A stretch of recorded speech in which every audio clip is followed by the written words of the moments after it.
Bana sayı kuşanıyor ya. آنها واقع بینانه و منصفانه. این قسمت جمهوری قرقیزستان است و این طرف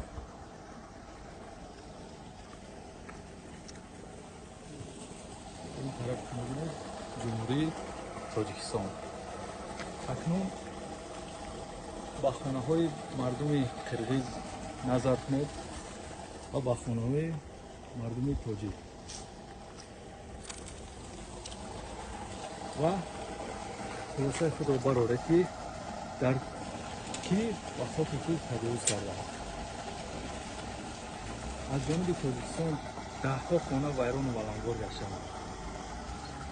ولی از مردم خانه‌های مردم قرقیز سوار باشد حتی یک شیفتی آن نشکسته است.